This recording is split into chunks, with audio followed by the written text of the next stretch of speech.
ತಮಿಳುನಾಡು ರಾಜಕೀಯ ಈಗ ಅಕ್ಷರಶಃ ಹೊಸ ತಿರುವು ಪಡೆದುಕೊಂಡಿದೆ.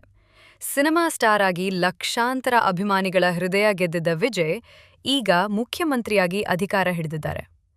ಆದರೆ ರಾಜಕೀಯ ಅನ್ನೋದು ಸಿನಿಮಾ ಸೆಟ್ ಅಲ್ಲ. ಇಲ್ಲಿ ಒಂದು ಡೈಲಾಗ್ ಹೊಡೆದ್ರೆ ಜನ ಚಪ್ಪಾಳೆ ಹೊಡೆಯೋದಷ್ಟೇ ಅಲ್ಲ, ಅದನ್ನು ಜಾರಿಗೆ ತಂದು ತೋರಿಸ್ಬೇಕು. ಇದೇ ಕಾರಣಕ್ಕೆ ಪ್ರಮಾಣ ವಚನ ಸ್ವೀಕರಿಸಿದ ಕೆಲವೇ ಗಂಟೆಗಳಲ್ಲಿ ವಿಜಯ್ ಸರ್ಕಾರದ ಮೇಲೆ ಒತ್ತಡ ಶುರುವಾಗಿದೆ. ಮೊದಲ ದಿನವೇ ವಿಜಯ್ ಮಾಡಿದ ಹೇಳಿಕೆ ಈಗ ದೊಡ್ಡ ರಾಜಕೀಯ ಕಾಳಗಕ್ಕೆ ಕಾರಣವಾಗಿದೆ. ಪ್ರಮಾಣ ವಚನ ಸ್ವೀಕಾರದ ನಂತರ ಮಾತನಾಡಿದ ವಿಜಯ್, ಹಿಂದಿನ ಸರ್ಕಾರ ರಾಜ್ಯವನ್ನ ಸಾಲದ ಗುಂಡಿಗೆ ತಳ್ಳಿದೆ, ಖಜಾನೆ ಖಾಲಿಯಾಗಿದೆ, ಸುಮಾರು 10 ಲಕ್ಷ ಕೋಟಿ ಸಾಲದ ಹೊರೆ ನನ್ನ ಮೇಲೆ ಬಿದ್ದಿದೆ ಎಂದು ಆರೋಪಿಸಿದರು.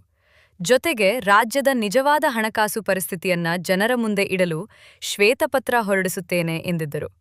ಈ ಮಾತು ಸಾಮಾನ್ಯ ಜನರಲ್ಲಿ ಕುತೂಹಲ ಹುಟ್ಟಿಸಿದರೂ ಡಿಎನ್ಕೆ ಇದನ್ನ ನೇರ ರಾಜಕೀಯ ದಾಳಿ ಎಂದು ತೆಗೆದುಕೊಂಡಿದೆ.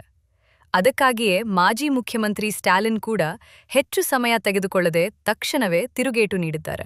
ಸ್ಟಾಲಿನ್ ಕೊಟ್ಟ ಉತ್ತರ ರಾಜಕೀಯವಾಗಿ ತುಂಬಾ ಲೆಕ್ಕ ಹಾಕಿದ ಉತ್ತರ ಅಂತ ಹೇಳಬಹುದು. ಅವರು ವಿಜಯ್ ಅವರನ್ನ ಅಭಿನಂದಿಸಿದ್ರು, ಹಣ ಇಲ್ಲ ಅಂತ ಹೇಳಿ ಆಡಳಿತ ಆರಂಭಿಸಬೇಡಿ, ಸರ್ಕಾರದ ಬಳಿ ಹಣ ಇದೆ, ಅದನ್ನು ಜನರಿಗೆ ತಲುಪಿಸುವ ಇಚ್ಛಾಶಕ್ತಿ ಇರಬೇಕು ಅಂತ ಹೇಳುವ ಮೂಲಕ ಮೊದಲ ದಿನವೇ ವಿಜಯ್ ಅವರನ್ನ ರಕ್ಷಣಾತ್ಮಕ ಸ್ಥಿತಿಗೆ ತಳ್ಳಿದ್ದಾರೆ. ಇದೊಂದು ಸಾಮಾನ್ಯ ಟ್ವೀಟ್ ಅಲ್ಲ. ಇದರ ಮೂಲಕ ಸ್ಟಾಲಿನ್ ಒಂದು ಸ್ಪಷ್ಟ ಸಂದೇಶ ಕೊಟ್ಟಿದ್ದಾರೆ.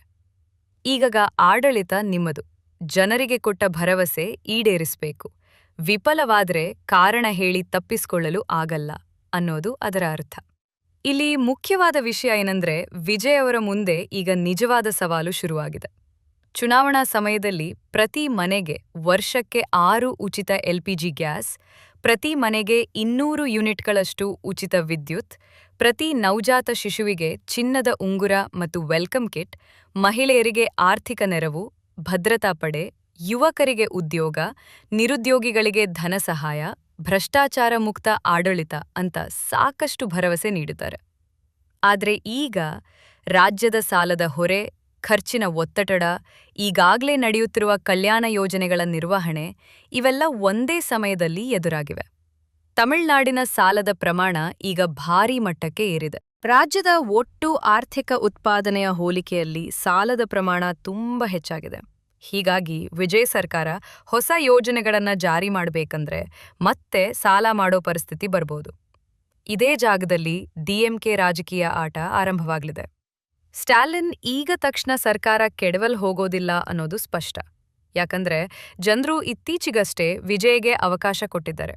ಈ ಸಮಯದಲ್ಲಿ ಸರ್ಕಾರ ಕೆಡವಲು ಯತ್ನ ಮಾಡಿದ್ರೆ ಅದರ ಪ್ರತಿಕೂಲ ಪರಿಣಾಮ ಡಿಎಂಕೆ ಮೇಲೆ ಬೀಳ್ಬೋದು. ಅದಕ್ಕಾಗಿಯೇ 6 ತಿಂಗಳು ಕಾದು ನೋಡ್ತೇವೆ ಅನ್ನೋ ಲೈನ್ ಸ್ಟಾಲಿನ್ ಬಳಿಯಿಂದ ಬಂದಿದೆ. ಅಂದ್ರೆ ಈಗ ಅವರು ಹೊರಗೆ ಶಾಂತವಾಗಿದ್ರೂ ಒಳಗೆ ಸಂಪೂರ್ಣ ತಂತ್ರ ರೂಪಿಸ್ತಿದ್ದಾರೆ. ಮುಂದಿನ ದಿನಗಳಲ್ಲಿ ಡಿಎನ್ಕೆ ಯಾವ ರೀತಿ ಟ್ಯಾಂಕ್ ಕೊಡಬಹುದು ಅಂದ್ರೆ, ಮೊದಲಿಗೆ ವಿಧಾನಸಭೆಯಲ್ಲೇ ಸರ್ಕಾರವನ್ನ ಸುತ್ತುವ ಸಾಧ್ಯತೆ ಹೆಚ್ಚು.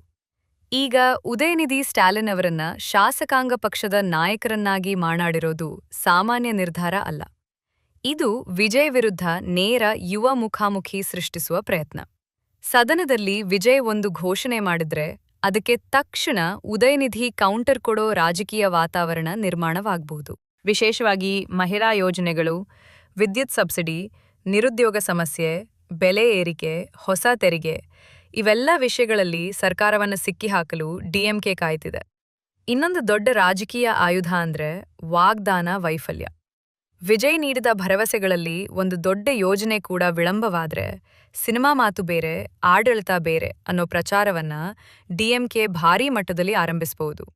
ಸಾಮಾಜಿಕ ಜಾಲತಾಣ, ಟಿವಿ ಚರ್ಚೆಗಳು, ಜನರ ಸಭೆಗಳು ಎಲ್ಲ ಕಡೆ ವಿಜಯ್ ಸರ್ಕಾರದ ಮೇಲೆ ಒತ್ತಡ ತರುವ ಕೆಲಸ ನಡೆಯಬಹುದು. ವಿಶೇಷವಾಗಿ ಮಹಿಳೆಯರಿಗೆ ಹಣ, ಉಚಿತ ವಿದ್ಯುತ್, ಉದ್ಯೋಗ ಭರವಸೆ ಇವು ಜನರಿಗೆ ನೇರ ಸಂಬಂಧಿಸಿದ ವಿಷಯಗಳು. ಇವುಗಳಲ್ಲಿ ಸಮಸ್ಯೆ ಬಂದ್ರೆ ಅದನ್ನೇ ಡಿಎಂಕೆ ದೊಡ್ಡ ರಾಜಕೀಯ ಅಸ್ತ್ರ ಮಾಡಬಹುದು. ಅದೇ ಸಮಯದಲ್ಲಿ ಎಐಡಿಎಂಕೆ ಕೂಡ ಕೈಕಟ್ಟಿ ಕೂತಿರುವುದಿಲ್ಲ. ಈಗ ಡಿಎಂಕೆ ಸೋತಿದ್ರೂ ಅದರ ಮತ ಬ್ಯಾಂಕ್ ಸಂಪೂರ್ಣ ಕುಸಿದಿಲ್ಲ. ಎಐಡಿಎಂಕೆಗೂ ಇನ್ನೂ ಬಲವಾದ ಪ್ರದೇಶಗಳು ಇವೆ. ವಿಜಯ್ ಸರ್ಕಾರ ಆರಂಭದಲ್ಲಿ ಜನಪ್ರಿಯತೆ ಮೇಲೆ ಓಡಬಹುದು.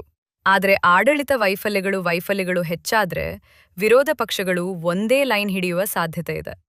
ಜನರಿಗೆ ಸುಳ್ಳು ಭರವಸೆ ಕೊಟ್ಟ ಸರ್ಕಾರ ಅನ್ನೋ ಪ್ರಚಾರ ಶುರುವಾಗ್ಬೋದು. ಒಂದ್ ವೇಳೆ ವಿಜಯ್ ಸರ್ಕಾರ ಭಾರೀ ಸಂಕಷ್ಟಕ್ಕೆ ಸಿಲುಕಿದ್ರೆ, ಮೈತ್ರಿ ಪಕ್ಷಗಳಲ್ಲಿ ಅಸಮಾಧಾನ ಶುರುವಾದ್ರೆ, ಆಗ ರಾಜಕೀಯವಾಗಿ ಹೊಸ ಲೆಕ್ಕಾಚಾರ ಆರಂಭವಾಗ್ಬೋದು. ವಿಶೇಷವಾಗಿ ವಿಜಯ್ ಸರ್ಕಾರ ಬಹುಮತಕ್ಕೆ ಸಣ್ಣ ಪಕ್ಷಗಳ ಬೆಂಬಲದ ಮೇಲೆ ನಿಂತಿದೆ ಅನ್ನೋದು ದೊಡ್ಡ ವಾಸ್ತವ. ಇಂತಹ ಸರ್ಕಾರಗಳಲ್ಲಿ ಯಾವಾಗ ಬೇಕಾದ್ರೂ ಒತ್ತಡ ರಾಜಕೀಯ ಶುರುವಾಗ್ಬೋದು. ಕಾಂಗ್ರೆಸ್, ಎಡಪಕ್ಷಗಳು ಅಥವಾ ಸಣ್ಣ ಪಕ್ಷಗಳು ಬೇಡಿಕೆ ಇಡ್ಬೋದು. ಅವು ಈಡೇರದಿದ್ರೆ ಒಳಜಗಳ ಆರಂಭವಾಗ್ಬೋದು.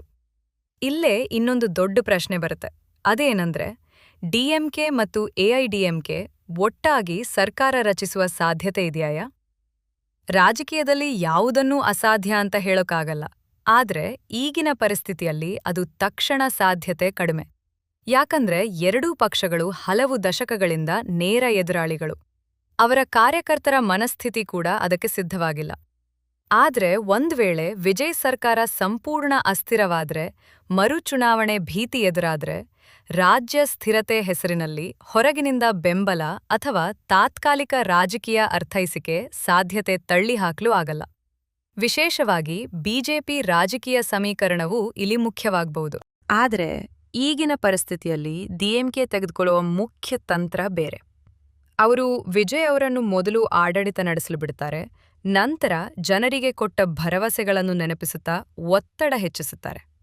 ಆಡಳಿತದ ತಪ್ಪುಗಳು, ಹಣಕಾಸಿನ ಸಮಸ್ಯೆ, ಯೋಜನೆಗಳ ವಿಳಂಬ ಇವೆಲ್ಲವನ್ನು ಜನರ ಮುಂದೆ ದೊಡ್ಡದಾಗಿ ತೋರಿಸುತ್ತಾರೆ. ಜನಾಭಿಪ್ರಾಯ ನಿಧಾನವಾಗಿ ಬದಲಾಗುತ್ತಿದೆ ಅನ್ನೋ ಭಾವನೆ ಬಂದ ಕ್ಷಣದಿಂದ ಸರ್ಕಾರದ ಮೇಲೆ ರಾಜಕೀಯ ದಾಳಿ ತೀವ್ರಗೊಳಿಸುವ ಸಾಧ್ಯತೆ ಹೆಚ್ಚು. ಇದೀಗ ತಮಿಳುನಾಡಿನಲ್ಲಿ 3 ಯುವ ಮುಖಗಳ ರಾಜಕೀಯ ಶುರುವಾಗಿದೆ ಅನ್ನಬಹುದು. ವಿಜಯ್, ಉದಯನಿಧಿ ಮತ್ತು ಭವಿಷ್ಯದಲ್ಲಿ ಮತ್ತೆ ಎಐಡಿಎಂಕೆ ನಾಯಕತ್ವ. ಮುಂದಿನ ಕೆಲವು ತಿಂಗಳುಗಳು ತುಂಬಾ ನಿರ್ಣಾಯಕ.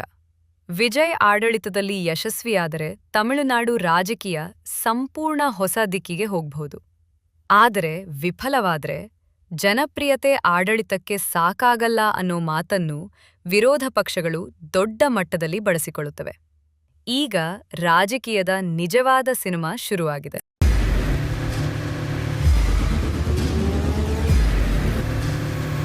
ಪ್ರಜಾಮಾರ್ಗ ನ್ಯೂಸ್, ಇದು ಜನಸಾಮಾನ್ಯರ ಧ್ವನಿ. ನಮಸ್ಕಾರ. ನೀವು ನೋಡ್ತಾ ಇದ್ದೀರಾ ಪ್ರಜಾಮಾರ್ಗ ನ್ಯೂಸ್. ರಾಷ್ಟ್ರದ ರಾಜ್ಯದ ರಾಜಕೀಯದ ಬಗ್ಗೆ ಹೆಚ್ಚಿನ ಸಿನಿಮಾ ಅಪ್ಡೇಟ್ಗಳಿಗಾಗಿ ಫಸ್ಟ್ ಲೈಕ್ ಮಾಡಿ, ಸಬ್ಸ್ಕ್ರೈಬ್ ಆಗಿ, ಹಾಗೆ ಫಾಲೋ ಕೂಡ ಮಾಡಬೇಕು.